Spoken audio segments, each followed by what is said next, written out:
Assalamualaikum warahmatullahi wabarakatuh. Perkenalkan, nama saya Aura Zulaika. Saya berasal dari kelas 1 ATRPL dengan NIM 2211083021. Baiklah, kali ini saya akan menjelaskan materi mengenai tempat penyimpanan dan struktur file. Yang pertama yaitu kita akan membahas mengenai pengertian dari tempat penyimpanan atau struktur penyimpanan. Nah, struktur penyimpanan merupakan cara penempatan atau penyusunan baris-baris data di dalam tabel. Struktur penyimpanan inilah yang ada dalam sebuah sistem komputer. Struktur penyimpanan inilah yang mengatur penyimpanan data yang ada dalam sistem operasional komputer. Struktur penyimpanan berfungsi menyimpan data-data yang dimasukkan ke dalam struktur komputer agar kenyamanannya bisa terjamin. Dengan begitu, ketika suatu saat ada kerusakan atau masalah pada komputer, data-data krusial atau penting bisa diselamatkan. Struktur penyimpanan juga sangat menentukan kecepatan akses dan manipulasi data. Jenis struktur penyimpanan yang umumnya digunakan oleh DBMS yaitu heap, hash, sequential berindeks, dan file berindeks. Pengertian dari struktur file. File adalah kumpulan berbagai informasi yang berhubungan dan juga tersimpan dalam secondary storage. Secara konsep, file adalah memiliki beberapa tipe. Ada yang bertipe data yang terdiri dari numerik, karakter, dan binary. Lalu ada juga file yang bertipe program. Struktur file merupakan struktur logika yang digunakan untuk mengendalikan akses terhadap data yang ada pada disk. Jenis struktur penyimpanan yang umumnya didukung oleh sebagian DBMS. Yang pertama yaitu heap. Heap merupakan struktur penyimpanan yang paling sederhana karena paling hemat dalam ruang penyimpanan. Data disimpan sesuai kronologisnya, mulai dari posisi awal ruang penyimpanan dan seterusnya. Bila ada penghapusan suatu record, maka record-record di bawahnya akan mengisi tempat kosong tersebut. Yang kedua yaitu hash, merupakan struktur penyimpanan berdasarkan nilai alamat fisik dari hasil perhitungan atau hashing. Saat sebuah baris data disimpan di BMS akan menerapkan fungsi hashing terhadap field yang menjadi key. Hasilnya berupa alamat fisik di mana baris data tersebut ditempatkan. Karena itu, baris data tidak tersusun secara kedatangannya. Yang ketiga yaitu sequential berindeks, merupakan struktur penyimpanan berdasarkan nilai indeks primernya. Baris data dengan indeks primer paling kecil akan ditempatkan di awal tabel, meskipun baru terakhir disimpan. Waktu penyimpan biasanya lebih lama atau untuk memposisikan kembali record-recordnya jika terjadi penambahan atau penghapusan yang menyangkut indeks primernya. Yang keempat yaitu file berindeks, merupakan pengembangan dari struktur penyimpanan heap. Sama dengan heap, baris data disusun atau diurutkan sesuai kedatangannya. Berbeda dengan heap, tabel diberi indeks yang disusun berdasarkan nilai key untuk mempercepat pencarian data. Selanjutnya yaitu hierarki struktur penyimpanan. Nah, hierarki dari struktur penyimpanan ini ada 7. Yang pertama register, yang kedua cache, yang ketiga main memory, yang keempat flash memory, yang kelima yaitu magnetic disk, yang keenam optical disk, yang ketujuh magnetic tapes. Pertama kita akan membahas tentang register. Nah, register adalah tempat penyimpanan yang sebagian kecil datanya bersifat volatil. Nah, volatil ini artinya tidak disimpan secara permanen. Dengan begitu, ketika komputer dimatikan, maka secara otomatis data yang masuk di memori primer akan hilang. Fungsi primer dari register ini adalah sebagai alat penghitung atau komputasi data. Itulah sebabnya jumlahnya tak begitu banyak, bahkan cenderung terbatas. Data yang tersimpan dalam register ini langsung diolah oleh prosesor yang berkecepatan tinggi. Dengan begitu, fungsinya bisa berjalan dengan optimal. Tidak begitu krusial untuk menyimpan data, tetapi membutuhkan ketepatan dan kecepatan dalam pengolahan data. Yang kedua itu cache. Bagian ini diciptakan untuk mengatasi disparitas waktu yang cukup jauh antara penggunaan memori primer dan register. Dalam hal penyimpanan data, ia akan menjadi penyangga memori antara kedua memori tersebut. Oleh karena itu, cache memori hanya menyimpan sebagian kecil data. Sementara, tujuannya yaitu agar pengambilan atau penyimpanan data yang terdapat dalam memori oleh prosesor berkecepatan tinggi menjadi lebih cepat. jauh lebih cepat dibandingkan tanpa penggunaan cache memory. Kini, cache sudah dapat ditanam langsung pada prosesor sehingga bisa meningkatkan kinerja dan penyimpanan memori primer dan register. Alasannya tentu dikarenakan biaya produksi die atau wafernya semakin rendah. Padahal pada era 90-an, cache ini merupakan tambahan atau buffer yang disimpan di luar prosesor. Ini bisa kita lihat di pipeline burst cache pada komputer-komputer yang beredar pada awal 1990. Saat ini tak lagi dikarenakan cache yang dibuat berdasarkan static memory sudah dapat diikuti dalam prosesor komputer. Jika dilihat secara keseluruhan, cache memory memiliki akses data tercepat dibandingkan penyimpanan data yang lain. Sayangnya, harganya juga yang paling mahal. Data yang disimpan di sini ialah data yang sering dibaca dalam penggunaan komputer. Kapasitasnya yang terkecil yaitu 265 KB sampai 100 MB, 1 MB. Dalam proses kerjanya, biasanya prosesor akan mencari data pada cache memory terlebih dahulu. Selanjutnya, baru kemudian pencarian data dilakukan pada memori primer dalam komputer. Sehingga proses pencarian data yang sering digunakan akan lebih cepat dibandingkan yang sporadis digunakan. Yang ketiga yaitu main memory. Main memory sering kita sebut dengan istilah RAM. Memori juga bisa diakses langsung oleh prosesor. Sejumlah data yang disimpan dalam memori ini sifatnya juga sementara. Akses yang dilakukan prosesor memungkinkan prosesor untuk mengetahui alamat data yang terdapat dalam memori secara langsung. Secara umum, main memory ini sebagai penyimpanan data sementara yang berkecepatan, aksesnya cenderung lebih cepat. Sayangnya, harganya masih terbilang mahal. Padahal jika dilihat dari kapasitasnya, tak begitu besar, kisaran antara 64 MB hingga 1 GB. 4. Flash memory. Flash memory adalah tipe penyimpanan data non-volatil. Nah, non-volatil ini artinya permanen, di mana digunakan dalam berbagai perangkat elektronik seperti USB drive, kartu memori, solid state drive atau SSD, dan perangkat elektronik portable seperti smartphone dan tablet. Flash memory menggunakan teknologi semikonduktor untuk menyimpan data elektronik tanpa menggunakan bagian yang bergerak secara mekanis seperti pada hard disk. Ini membuatnya lebih tahan terhadap kejutan fisik dan memiliki waktu akses yang lebih cepat daripada hard disk. Selain itu, flash memory juga tidak memerlukan daya listrik yang berkelanjutan untuk mempertahankan data yang tersimpan. Yang kelima yaitu magnetic disk. Sifat dari magnetic disk ini yaitu non-volatil, artinya permanen. Kapasitas penyimpanan data yang besar, direct access, akses data langsung pada track atau sektor data yang dituju. Akses data ini lebih hemat dibandingkan memori dan dapat menyimpan seluruh data dalam database. Contohnya yaitu hard disk. Yang keenam yaitu optical disk.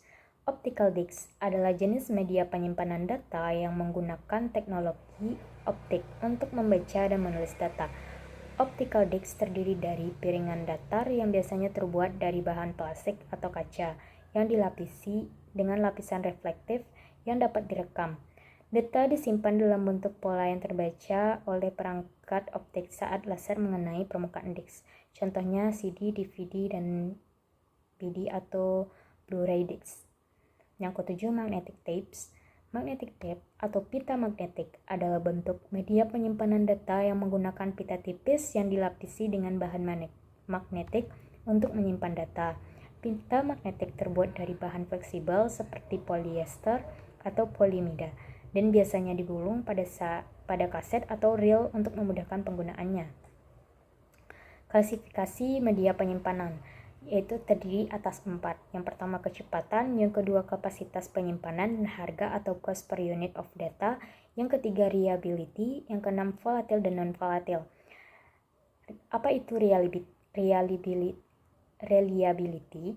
Yaitu kehilangan data saat sistem crash atau power failure, kerusakan fisik pada alat penyimpanan. Nah, volatil merupakan data yang hilang ketika daya listrik hilang. Dan non-volatil data akan tetap ada atau permanen meski daya listrik hilang. Hierarki penyimpanan.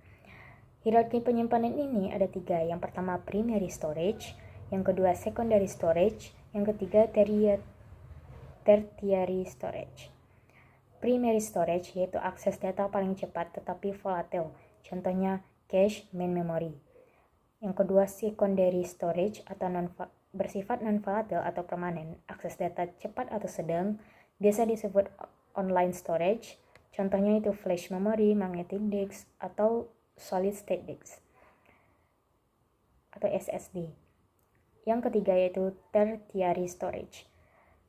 Bersifat non-volatil dan berkecepatan akses rendah, biasa disebut dengan offline storage, digunakan untuk backup data, contohnya magnetic tape dan optical storage.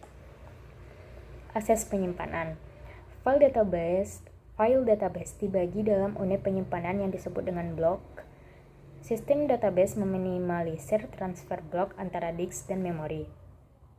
Akses data ke media penyimpanan disk dapat dikurangi dengan menyimpan sebanyak mungkin blok di dalam memori. Buffer, yaitu bagian dari main memory yang tersedia untuk menyimpan kopian dari disk blocks. Buffer manajemen subsistem yang bertanggung jawab untuk mengalokasikan buffer space di main memory. Ukuran performa disk. Nah, ada yaitu access time, waktu yang dihitung sejak perintah read atau write dikeluarkan sampai ketika proses transfer data dimulai, terdiri dari seek time. Rata-rata seek time ini adalah setengah dari seek time yang terburuk sekitar 4-10 milidetik pada hard disk umumnya.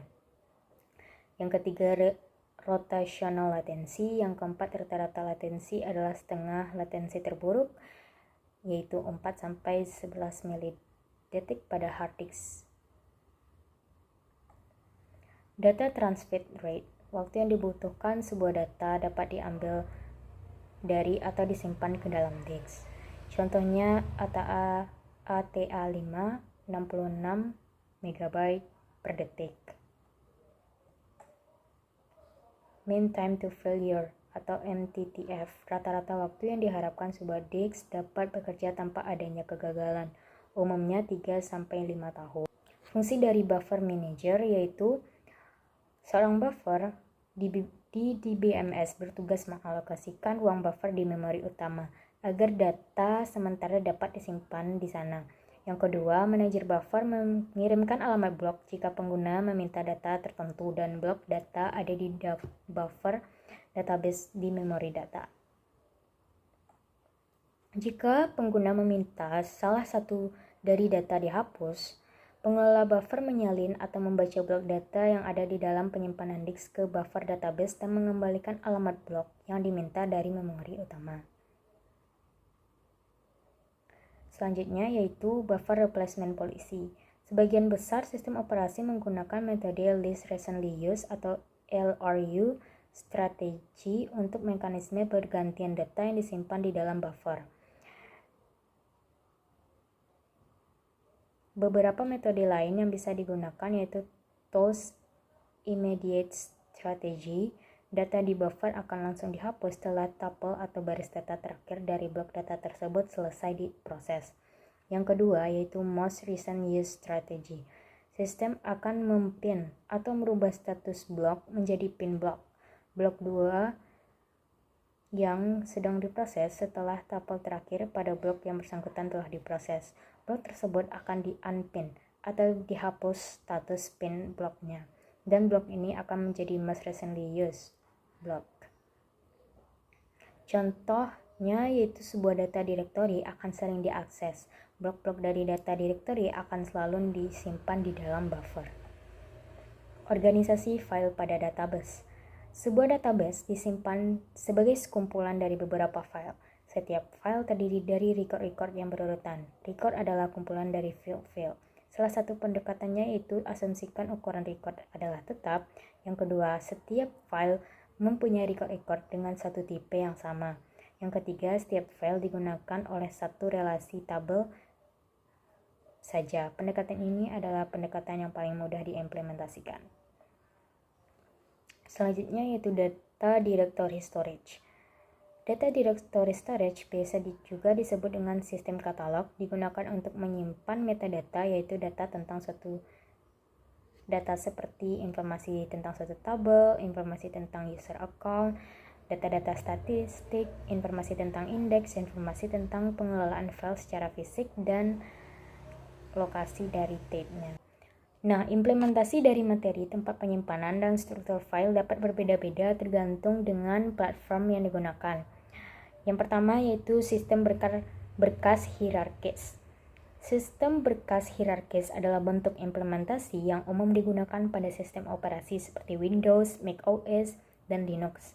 Dalam sistem ini, penyimpanan struktur file diatur dalam bentuk pohon atau hierarki. Pada umumnya ada direktori atau folder sebagai wadah grup file atau direktori lainnya. Yang kedua, sistem berkas berbasis data. Dalam beberapa kasus, struktur file dan penyimpanan dapat diimplementasikan menggunakan basis data. Yang ketiga yaitu sistem berkas tersebar. Sistem berkas tersebar adalah bentuk implementasi yang digunakan dalam sistem operasi jaringan atau sistem penyimpanan terdistribusi. Dalam sistem ini, file dan struktur terkait disimpan secara terdistribusi di beberapa server atau node dalam jaringannya. Yang keempat yaitu sistem berkas cloud. Dalam lingkungan komputasi awan, penyimpanan file dan struktur file dapat diimplementasikan menggunakan layanan cloud storage seperti Amazon, Google Cloud Storage, dan lain-lain. Yang kelima yaitu tabel alamat file atau file allocation table. Tabel alamat file adalah metode implementasi yang digunakan pada sistem berkas.